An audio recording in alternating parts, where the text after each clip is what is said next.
Hello, welcome all of you. So today we will discuss the question of group theory which is asked in NBHM exam 2018. 2018 का NBHM में कुछ पूछा हुआ question है। तो हम यहाँ पे ग्रुप थ्योरी के जो 100 प्रॉब्लम की सीरीज है वो सोल्व कर रहे हैं और इसमें ये क्वेश्चन सोल्व करेंगे। क्वेश्चन क्या है कि which of the following statement are true, कि निम्न में से कौन से स्टेटमेंट ट्रू है। पहला ऑप्शन है every group of order 11 is cyclic, every group of order 111 is cyclic, every group of order 1111 is cyclic. तो ये कुछ इंटरेस्टिंग सा क्वेश्चन है कि इसमें पूछा गया कि every group of order 11 is cyclic, every group of order 111 is cyclic, every group of order 1111 is cyclic. तो हम ये बताएंगे कि कौन सा ग्रुप का ऑर्डर है वो साइक्लिक है या नहीं। इसके लिए हम एक बेसिक चीज का यूज करते हैं, वो क्या है कि अगर हमें ये पता है कि कोई भी ग्रुप होता है अगर उसका ऑर्डर प्राइम होता है तो वो हमेशा साइक्लिक होता है, ये हमने पढ़ा है। और अगर हम ऐसा भी बोल सकते हैं कि अगर ऑर्डर ऑफ जी अगर पी है तो जी हमेशा जेड पी के आइसोमॉर्फिक होता है और हमें पता है जेड एन हमेशा साइक्लिक होता है, Z N is always cyclic और जेड एन हमेशा साइक्लिक होता है। तो अगर ग्रुप का ऑर्डर पी है तो जी आइसोमॉर्फिक हो जाता है जेड पी के।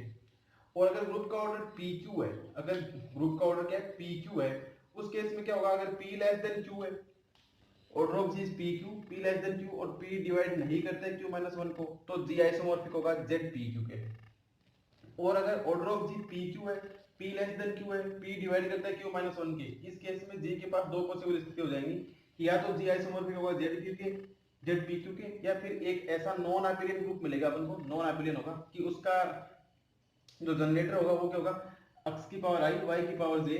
तो जहां पे x की पावर p का x का ऑर्डर भी p होगा और y का ऑर्डर q होगा, x की power p equals to y की पावर q इक्वल्स टू और xy not equals to y not x और i की वैल्यू 0 1 से p माइनस 1 में और j की वैल्यू भी 0 1 से q माइनस 1 में।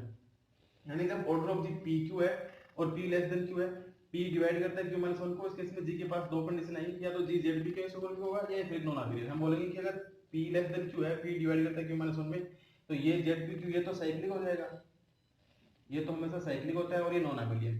तो अगर पी क्यू होता है ऑर्डर तो उसके इसमें साइक्लिक भी हो सकता है और नॉन एपिलियन भी, तब जब पी डिवाइड नहीं करेगा क्यू, सॉरी पी डिवाइड करेगा क्यू माइनस वन को, और जब पी डिवाइड नहीं करेगा क्यू माइनस वन को, इस केस में जेड पी क्यू का आइसोमॉर्फिक होगा। और अगर ऑर्डर ऑफ जी पी है तो जी जेड पी का आइसोमॉर्फिक होगा। तो अब इनसे ये तीनों, ये जो तीनों स्टेटमेंट है इन तीनों मतलब स्टेटमेंट पे बेस्ड है। अगर ये तीनों कॉन्सेप्ट अपन को पता है तो ये क्वेश्चन आसानी से सोल्व हो जाएगा। अब जैसे पहला ऑप्शन है कि ऑर्डर ऑफ जी इक्वल्स 11 है, तो हमें पता है कि 11 क्या है प्राइम नंबर है, तो ऑर्डर ऑफ जी क्या हो गया प्राइम नंबर है। और हमें पता है कि एवरी प्राइम नंबर का जो सब ग्रुप होता है, जो सॉरी ग्रुप होता है वो साइक्लिक होता है। यहाँ पे पी प्राइम को डिनोट कर रहा है, तो इसका मतलब first option this implies every group of order 11 is cyclic. तो हर सब ग्रुप होगा तो ऑर्डर 11 का वो साइक्लिक हो जाएगा। दूसरा ऑप्शन बोलता है कि एवरी ग्रुप ऑफ ऑर्डर 111 का order of G equals to 111 है इस केस में। तो अब हम देखेंगे 111 को हम क्या लिख सकते हैं, 111 1 और इसका सम है वो 3 है, तो ये मतलब जल्दबाजी में हम ऐसा नहीं सोच सकते। कई बार ऐसा हो जाता है कि 111 को भी हम प्राइम नंबर बोल देते हैं, पर ये प्राइम नंबर नहीं है। तो इस केस में हम इसको देखेंगे कि ये 3 से डिवाइड हो रहा है, यानी इसको लिख सकते हैं 3 इंटू 37, 3 इंटू 37। तो ये P और Q, तो ये P लेस देन Q है और 3 है वो डिवाइड कर रहा है 37 माइनस 1 इक्वल्स टू 36 को, तो ये 3 इसको डिवाइड कर रहा है 36 को। तो इस केस में G के पास दो पॉसिबल स्थिति हो जाएंगी कि या तो G जेड पी क्यू का आइसोमॉर्फिक, यानी कि या तो G isomorphic to G Z into 3 into 37, या तो जेड 111 का आइसोमॉर्फिक होगा।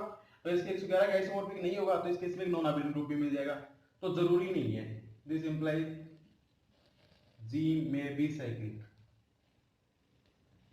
तो यहाँ पे साइक्लिक हो भी सकता है, जरूरी नहीं है। अब जो तीसरा बोलता है कि every group of order 1111 is cyclic. ये देखें अभी ये भी प्राइम नंबर नहीं है, ऐसे अगर देखें इसमें 11 का भाग जा रहा है तो इसको अपन ऐसे भी लिख सकते हैं order of G equals to अगर 1111 which is equals to 11 into 101। तो ये भी पी ये Q P less than Q है, पर यहाँ पे पी डिवाइड नहीं कर रहा है क्यू माइनस 1 को, 11 डज नॉट डिवाइड 100, 11 100 को डिवाइड नहीं करता।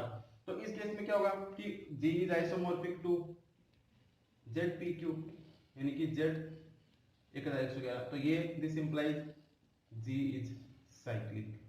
तो इस केस में जी साइक्लिक हो जाएगा। तो हमने इन तीनों स्टेटमेंट की मदद से ये बता दिया कि कौन से केस में तो जी साइक्लिक होगा और कौन से केस में जी साइक्लिक नहीं होगा।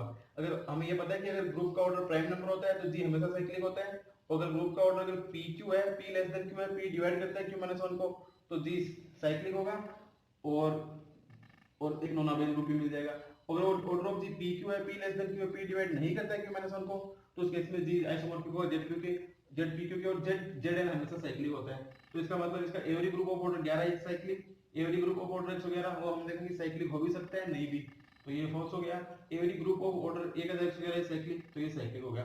ऐसा क्वेश्चन सीएसआईआर नेट पे भी आया हुआ है, तो उसको और देख लेते हैं। तो हम ये क्वेश्चन और देखते हैं, ये भी सेम उसी कॉन्सेप्ट पे आधारित है और सिंपल सा क्वेश्चन है। तो क्वेश्चन क्या है कि let G be a group of order 77, जी का ऑर्डर हमें 77 दिया गया है, then the centre of G is isomorphic to, तो हमें ग्रुप का सेंटर पूछा गया है।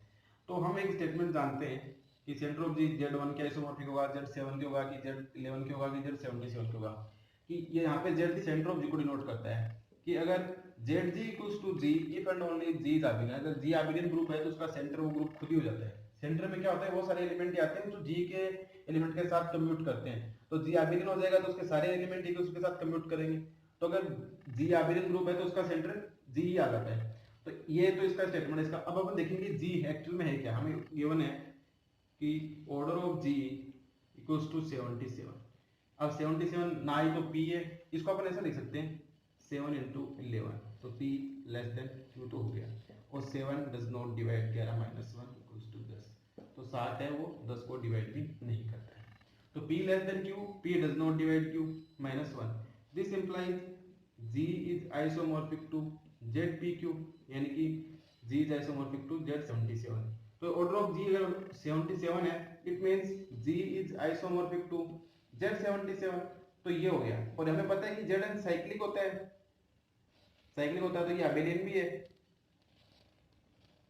दिस इंप्लाइज अगर जी साइक्लिक है, अबेलियन भी हो गया, तो इसका मतलब वो सेंटर ऑफ जी क्या आएगा, this implies ZG is equals to Z77, तो हम बोल सकते हैं कि ZG is isomorphic to Z77। तो जो ग्रुप का सेंटर है वो Z77 के आइसोमॉर्फिक हो जाएगा। यानी कि अगर ऑर्डर ऑफ जी 77 है, then centre of G is isomorphic to Z77। इसके लिए हमने क्या यूज करा कि अगर जी अबेलियन होता है तो उसका सेंटर खुद ही हो जाता है, यानी कि अगर जी अबेलियन ग्रुप है तो then centre of G is G itself. और ये कैसे पता लगा कि जी अबेलियन है, इसके लिए हमें लगा कि P less than Q, P does not divide Q minus होता है, तो जी आइसोमॉर्फिक टू ZPQ, और Zn होता है वो हमेशा साइक्लिक भी होता है और अबेलियन भी होता है। Zn cyclic, this implies abelian. Every cyclic group is abelian group होता है, बट कैन नॉट ट्रू नहीं होता है।